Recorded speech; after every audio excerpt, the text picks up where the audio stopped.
Hi and welcome back. This would be a great time to push that subscribe button so that you're notified of the next video we will be putting up that you won't want to miss. So today we're talking about the probate process and what happens at a probate hearing.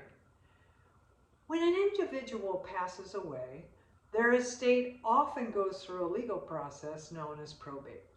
And this process involves authenticating the deceased person's will, identifying all their assets, and settling debts and taxes, and distributing the remaining property as the will, or the state law, if there is no will, directs. Now, a critical component of this procedure is the probate hearing itself.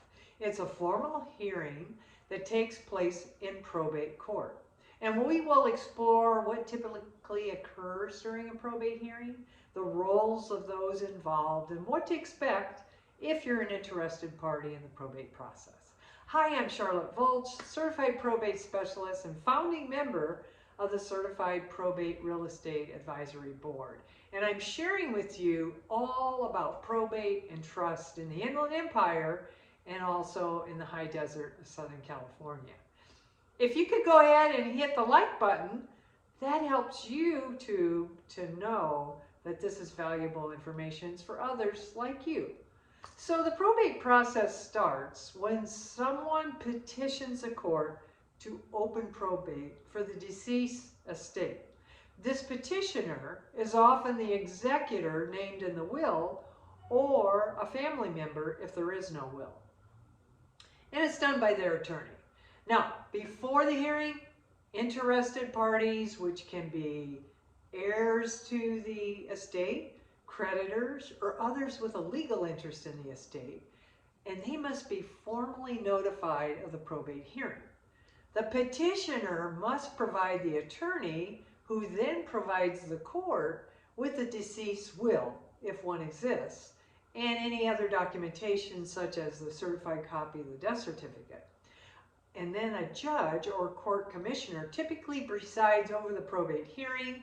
The complexity and length of the hearing will vary depending on whether the will is contested and if the estate size is large or small and the complexity of it all. Now, one of the primary purposes of the initial probate hearing is to authenticate the last will and testament of the deceased if one exists. And the court determines whether the will was created while the deceased was of sound mind and under no duress. The court will formally appoint the estate's executor or personal representative, granting them the legal authority to act on behalf of the estate if no executor is named in the will, or if there is no will, the judge will appoint someone, often a surviving spouse or adult child.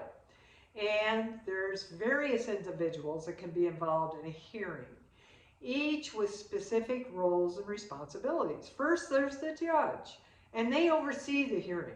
They ensure all the laws are followed, they resolve any disputes, and they make legal rulings. And then there's the executor or the personal representative who manages the estate's administration, including inventorying the assets, paying the debts, and eventually distributing the assets.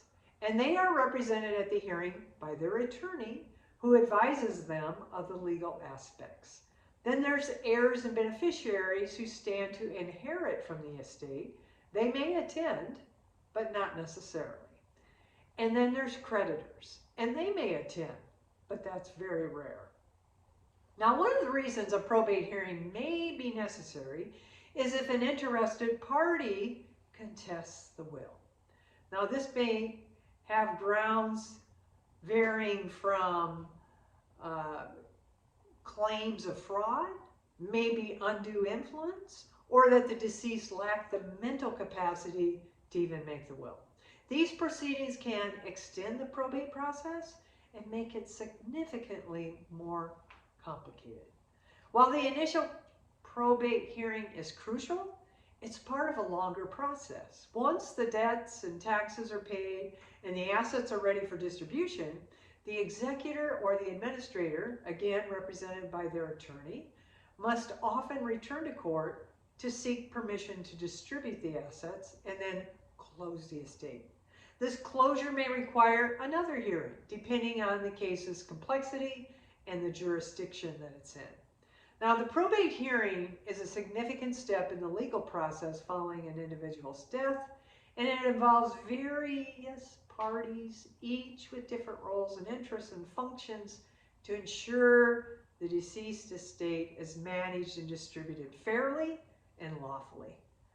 Since probate laws vary widely by location, individuals involved in a probate case should seek guidance from a legal professional familiar with the probate laws in their jurisdiction, because it can be complicated and brought about by the size of the estate and the family dynamics. So connect with me, which will allow you to be introduced and guided with a team that has been there. Thanks for watching. Hit that like button, ring the bell, and subscribe, and I look forward to seeing you next time.